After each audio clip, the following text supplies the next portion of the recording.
time. He said, I'll pay your qualifying fee. So he paid my qualifying fee and I signed up. Not knowing that in this little town where everybody knew everybody, they had said, if we just get the preacher to sign up to run for mayor, nobody else will. And so I signed up to run for mayor, nobody else would sign up. And so when the qualifying was over, they just canceled the election and said, you're the mayor. And so I became the mayor of the big city of Keown.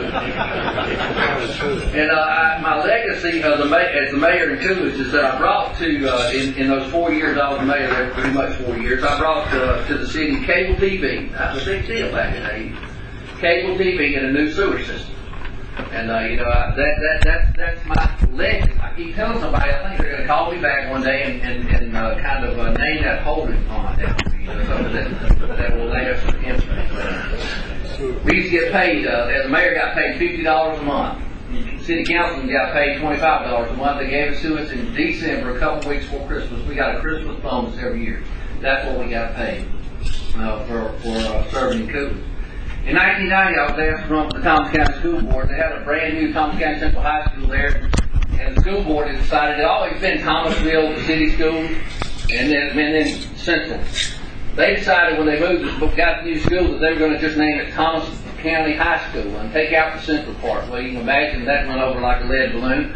So people didn't feel like the people on the school board were listening to them, so they went out and started hunting different candidates, and I was one of those that they asked to run. And I ran for the school board in 1990, and I beat a two-term incumbent by 8 votes. Now, you don't think it's important for you to do it? 8 votes, beat him by 8 votes. And 4 years later, he ran against me again, and I beat him by a bit more than that, and I served 2 more terms for the next 2 terms, so I didn't have any opposition. It was in 2004 that I began thinking about running for the Georgia House of Representatives. Actually, I've been thinking about it for a long time, for 10 years, really. I've been praying about, thinking about running for a state office.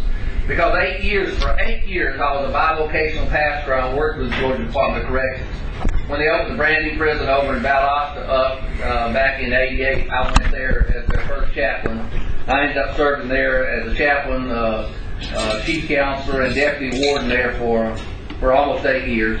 And while I was working for the state, I went through a training program to become a certified public manager through the University of Georgia. And when we finished that program, they took us to the Capitol. They took us to Atlanta, and Governor Zell Miller was going to present us with our certificates. They took us there. They set us down in the House chambers, and I was sitting there in the Georgia House chambers and just kind of looking around, waiting for the governor, waiting for Zell to come in and give us our certificates. And I started thinking about all the history of that place. All the decisions that have been made there through the years.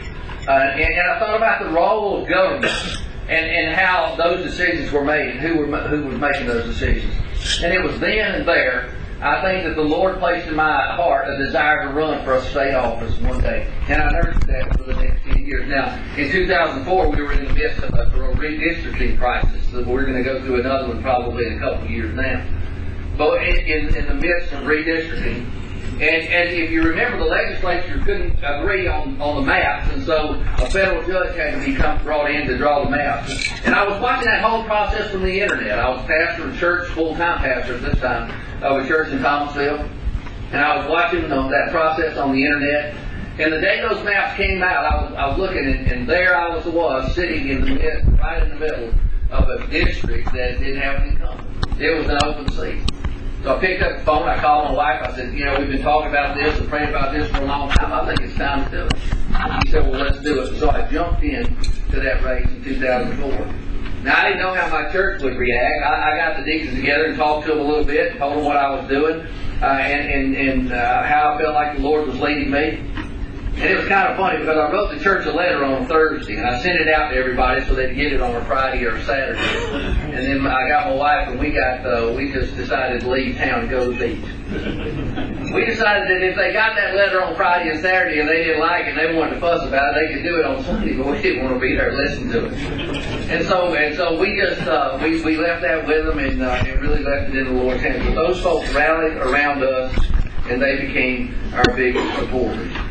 Now, I didn't know it, but the House Republican Caucus up in Atlanta already had somebody hand-picked from Thomasville to take that position. They already had somebody they knew was going to be in that place. He was Thomasville born and raised there from a rather affluent family. He was a good guy. he made the statement earlier that he didn't think it was going to be a very difficult race. All he had to do was beat the old preacher from. Well, we won that primary race with about 60% of the vote, and then we won the general election with about 65% of the vote. And I've been privileged to serve 3 terms in the Georgia House. I'm finishing up my last term.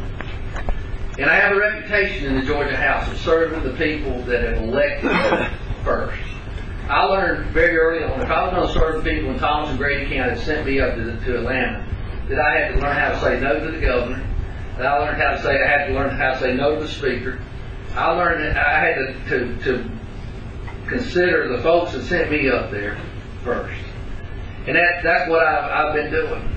I didn't care whose bill it was. If it wasn't good for my district, then I voted against it. Which brings me to where I am today. I just run for Congress. I was minding my own business one day.